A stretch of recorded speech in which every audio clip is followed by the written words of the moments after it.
So a lot of people love talking about California, but what they don't realize is there's a lot more to this state than some of the common myths that people talk about every day. If we haven't met yet, my name is Christa Nielsen. I'm a realtor in Silicon Valley, California, and I love California. So myth number one is that it is always perfect weather in California.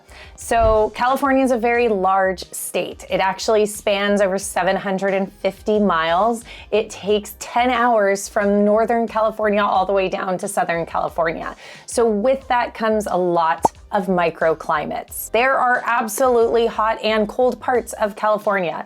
And if we want to talk about extreme weather, the hottest area of California is going to be in Death Valley, which actually has the hottest recorded temperature in the entire world. And there is also the coldest place in the United States, which is Bodie State Park. Now, Bodie State Park is more of a ghost town than anything else. No one really lives there. The coldest temperature on record in this area is negative 55 degrees. It's probably why no one lives there. In Death Valley, the hottest temperatures recorded were 130 degrees Fahrenheit. Not a place I really want to hang out. Now, of course, today I'm talking about extremes. There are wonderful places across California that are going to be much milder. For instance, I'm in Morgan Hill, California, and in the summer right now we're in a heat wave, so we're seeing upwards of 100 degrees outside, and then in the evenings about 50 degrees. But you get a really good span of that temperature as you go across the state. So earthquakes are probably the number 2 myth.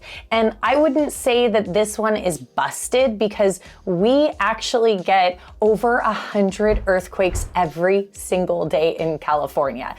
Before you freak out, here's a little bit of an explanation. Earthquakes are the earth shifting, plates moving. It doesn't actually mean there's any damage or you can feel them.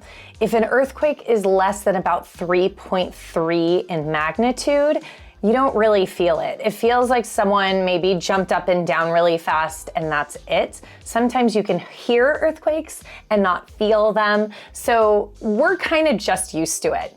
A lot of earthquakes happen that are, 4 to 4.5. That's enough to wake you up in the middle of the night. And most of us that have been born and raised in California know to jump over to a door frame or run under a table if something really extreme happens, although it's very rare. The last significant earthquake in California was in Antelope Valley, which was a 6.0 earthquake just about a year ago.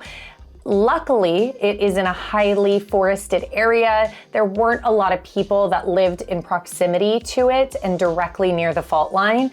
It did cause some stores to have some items fall off the shelf, and there was a rock slide in that area, but nothing major happened from it. And generally, that's what you see with earthquakes. Number 3 is everyone talks like a valley girl.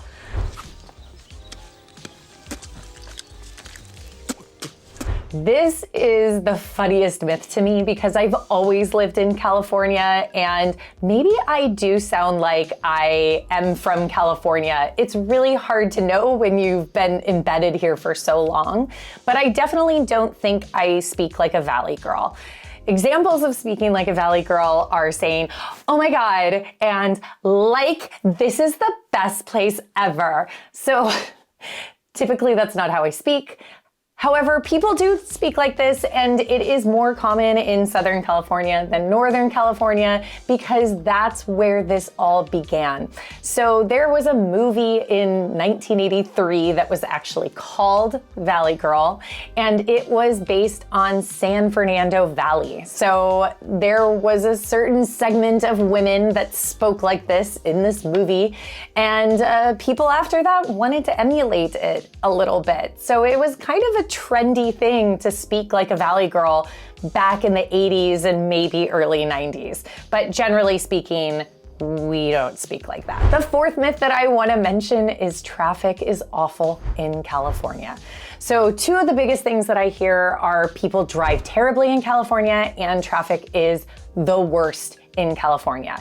So maybe this is a fact in some areas, and matter of fact, San Francisco and Los Angeles are known as some of the worst places for traffic in the United States. However, there's a lot of other places in California that feel a little bit more remote or are more of a bedroom community that you don't see the traffic like you do in those heavy populated areas. There's some parts of California that there's no more than a stop sign in the entire city. And there's some areas that are very densely populated and it takes you an hour to go 10 miles. So if you're considering moving to California, you definitely want to look at the traffic patterns and how densely populated an area might be before you make the decision to move there. Well, that's it for my list of myths in California for today.